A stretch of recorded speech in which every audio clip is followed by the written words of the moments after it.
and welcome to Within the Frame, where we bring today's most pressing global issues into focus. I'm Kim Mok-yeon.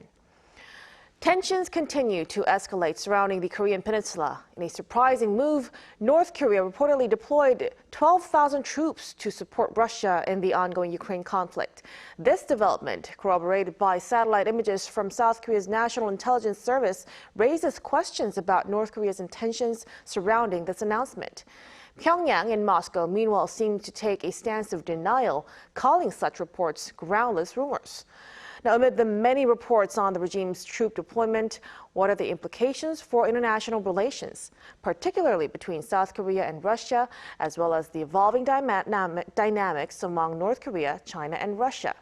For answers to this, we connect online to Brian Myers, Professor of International Studies at Dongsa University. Welcome to the show, Professor. Thank you very much. And also joining us from the U.S. is Frank Januzzi, President and CEO of the Marine and Mike Mansfield Foundation. Great to have you, Mr. Januzzi. Good evening. Nice to be here. So let's start first with Professor Myers. So last week, South Korea's intelligence agency released satellite images saying North Korea sent troops to support Russia in the war with Ukraine. First, let me ask you, what were your thoughts after you heard the news, and what might be the reason behind such unprecedented transparency in sharing this information? Well, I was actually surprised because I had assumed when North Korea and Russia signed that agreement, that sort of quasi-defense agreement, that they would come to each other's aid only if the other country was attacked. And yet here we have North Korea sending troops to assist Russia, which is really the aggressor in that conflict in Ukraine. So that surprised me. I wasn't so surprised to see South Korea being very transparent in sharing this information, because it's one way for South Korea to show off its surveillance capabilities. Also, President Yoon has long tried to get America to upgrade the alliance to the level of a nuclear sharing NATO-type alliance. So naturally, the closer Russia and North Korea get, the more justification South Korea has in asking to be treated more like a NATO-type ally.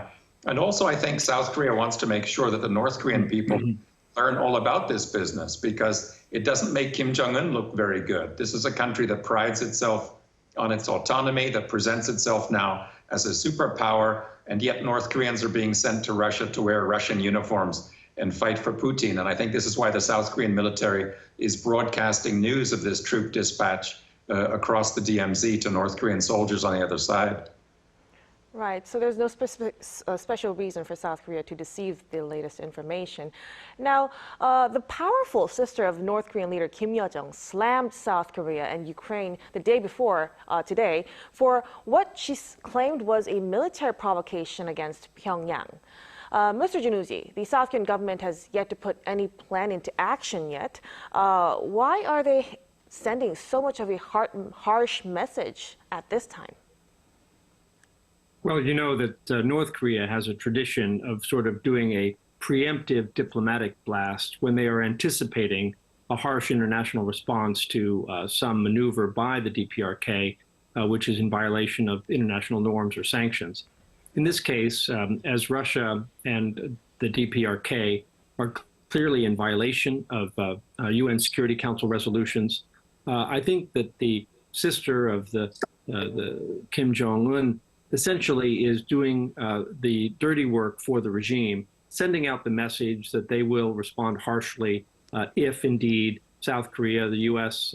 as allies, and other nations that are trying to uphold the UN sanctions regime against North Korea respond to this latest move. I'm just back from Seoul, and I would also like to point out that this is really a move by North Korea that I think does have profound international implications. And as Professor Myers said, this is not a move by the DPRK in response to Russia being attacked.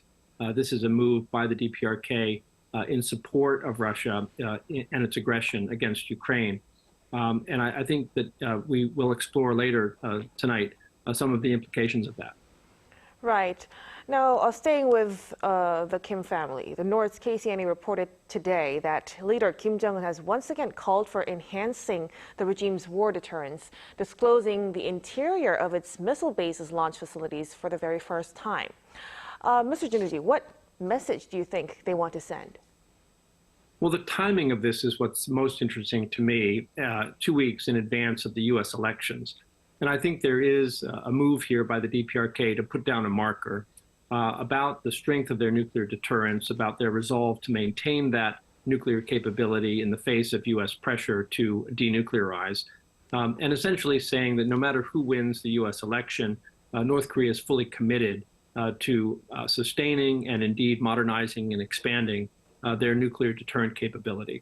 I think it also, in terms of the level of transparency, it reflects growing North Korean confidence in the reliability of their nuclear deterrent capability, as well as the regime's likely getting new assistance from Russia in the coming years as a result of this newly expanded bilateral military relationship with Moscow. Right, so they're also taking into consideration the U.S. elections that's upcoming. Indeed. Right, so the 12,000 troops dispatched by North Korea are reportedly part of an elite special operations unit. Professor Myers, what does this special unit entail, and what roles might these North Korean special forces play in the conflict?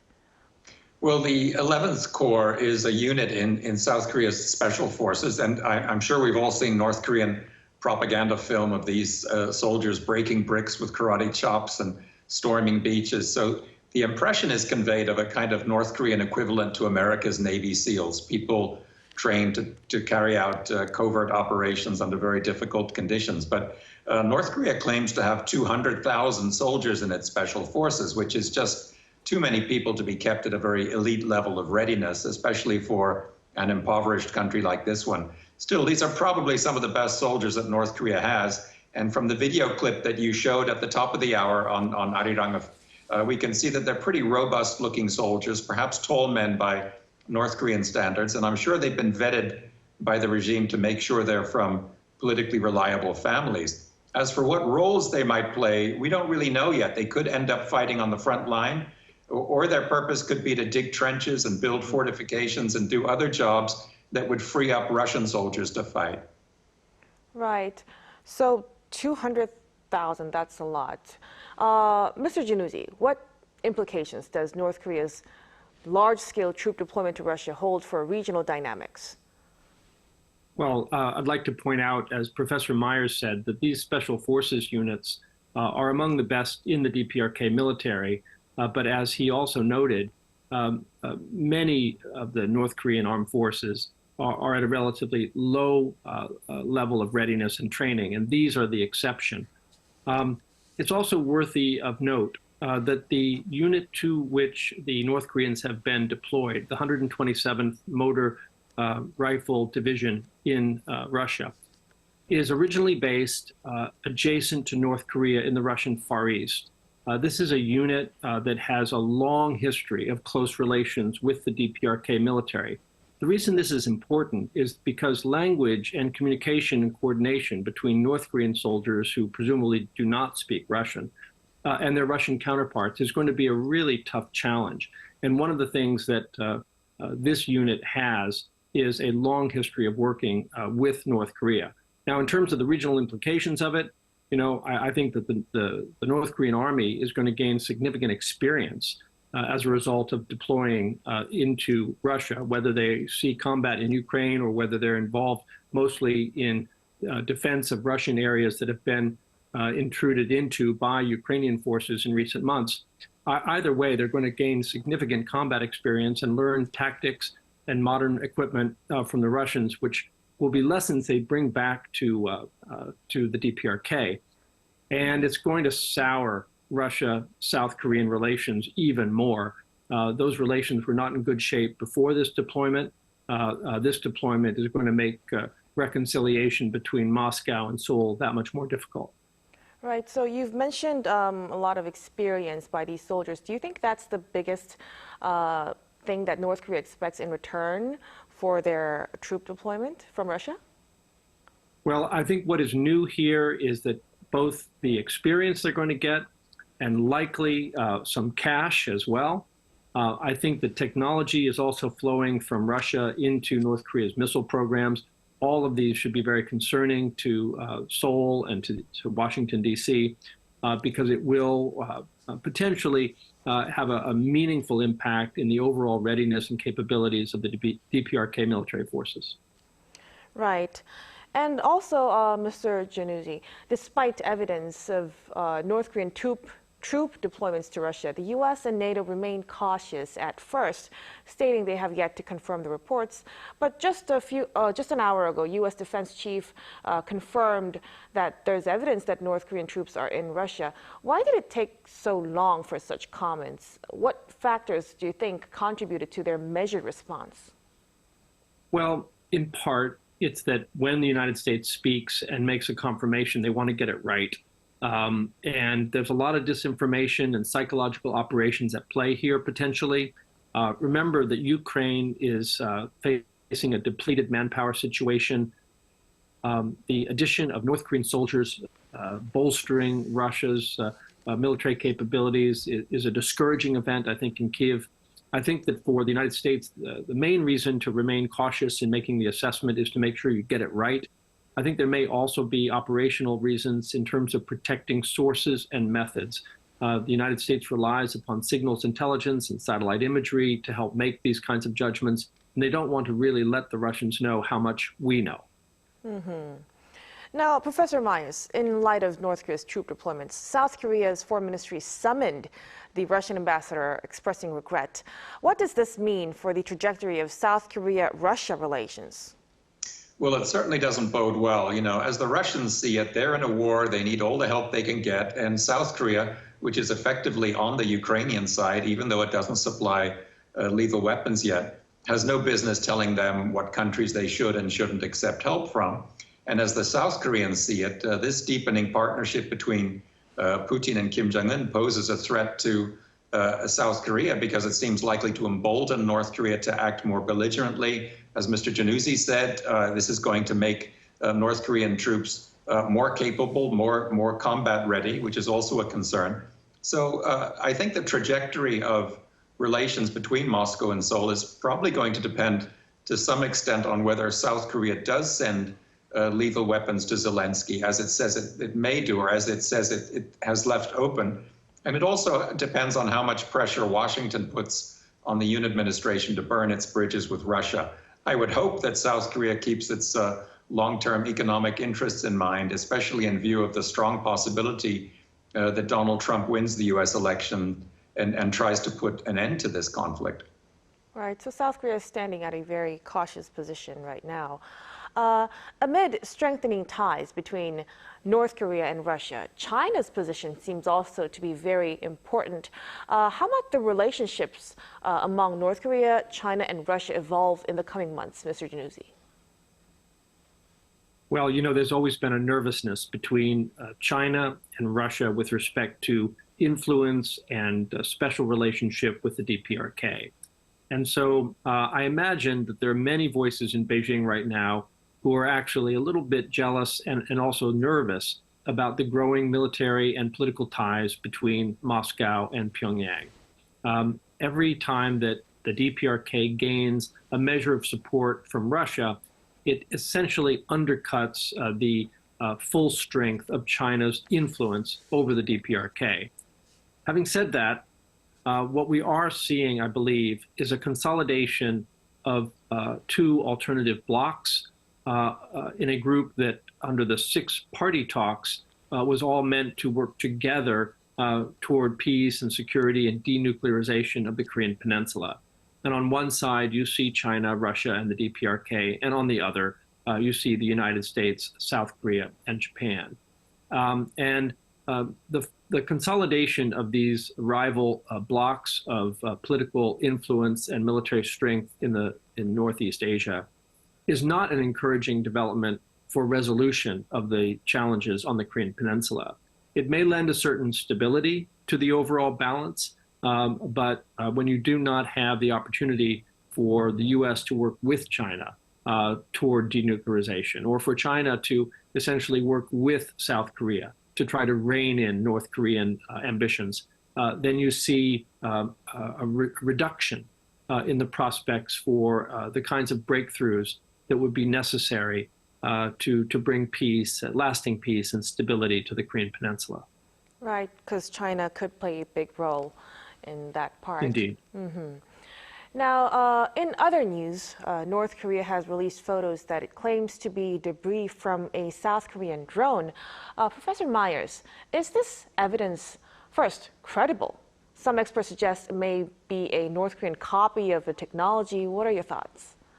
I'm skeptical of claims that North Korea is staging all this business itself because it doesn't make the North's military look very good. If you want to invent claims of an enemy incursion into your airspace, you don't necessarily have to show the drones flying over your capital city, which, if anything, indicates a pretty embarrassing failure on the part of the country's air defenses. And I still think it was unwise of Kim Jong-un to make a big fuss about these drones. I don't think his father would have done so in a comparable position. But anyway, I would agree that the drones that are pictured are not sort of standard issue South Korean military drones. And I agree that some of the photographic evidence doesn't quite add up. For example, how did the canisters containing the leaflets come to Earth in near perfect condition? But I think barring any hard evidence to the contrary, we have to ask ourselves which side has an incentive to engage in such an action. And it was the South Korean military which said that it was going to respond forcefully to North Korea's balloon launches. Right. But despite so, the South Korean military has chosen not to comment on North Korea's claims about the drone debris, emphasizing a stance of strategic ambiguity. What are the implications of this approach, Professor? I think it's a wise approach, regardless of whether the South Korean military was responsible or not, because it's always a good idea to keep your enemy guessing about such things, which of course is why North Korea does not want to confirm that it sent soldiers to Russia. Also, if South Korea had confirmed its own responsibility, that would have resulted in an escalation. And if South Korea had denied responsibility, the North and probably part of South Korean public opinion would raise the call for stricter policing of anti-North NGOs here. So I think neither confirming nor denying the North's allegations was perhaps the safest way to go about it. Now, Mr. Januzzi, a new multinational sanctions monitoring team consisting of 11 nations has been established to oversee sanctions on North Korea. What are the roles and responsibilities of the MSMT, and what expectations do member nations have for its effectiveness? Well, this new multilateral monitoring system is very similar to the old Proliferation Security Initiative that goes back to the days of George W. Bush. These kinds of international groupings are made when the UN is failing to do its job. The UN Security Council is broken. Russia and China, two permanent members of the UN Security Council, are in clear violation of resolutions that both countries voted for. And so this response by what are called the Five Eyes countries, the US, Canada, UK, Australia, New Zealand, plus core European and Asian allies, including South Korea and Japan, represents an effort to cobble together an alternative sanctions monitoring mechanism rooted in good intelligence to try to limit North Korea's access to military and dual-use hardware and to sanction countries that violate the UN Security Council resolutions limiting support to North Korea. Unfortunately, I don't think it's going to have the same kind of impact as would a true international effort led by the UN Security Council. But it's the best alternative in light of where China and Russia are in terms of not implementing sanctions against North Korea. Right. Now, given that background, Professor Myers, what measures could the MSMT take in response to reported violations of sanctions by North Korea? Well, there are quite a few ways in which the MSMT and America in particular could punish countries or companies that trade with a North Korean violation of sanctions. It could freeze assets. It could restrict access to U.S. financial systems, impose travel bans on the relevant people, impose secondary boycotts. But really, so far, Washington and the State Department in particular has lacked the will to play real hardball with North Korea. The last time it got really tough was when it moved against a bank in Macau that had been doing business with North Korea. And that was almost 20 years ago already. And as I remember, the State Department got very angry at the U.S. Treasury Department when that happened. So the problem really has been a chronic lack of will more than anything else. The big question now is whether North Korea's dispatch of soldiers to Russia will finally induce Washington to be as hard on North Korea as it has been on other perceived adversaries like Russia and Iran. If it does, then we could see some serious action taken against entities that violate sanctions. Right, so let's hope for the team to be as effective as many of us hope for. I'm afraid we'll have to wrap up our discussion at this point. Many thanks to our guests for sharing your expertise and analysis. We appreciate it so much. Thank you. Thank you. Nice to be with you. Me too. Now, thank you for joining us on Within the Frame. Be sure to tune in next time as we continue to explore the stories that matter. Until then, stay informed and engaged.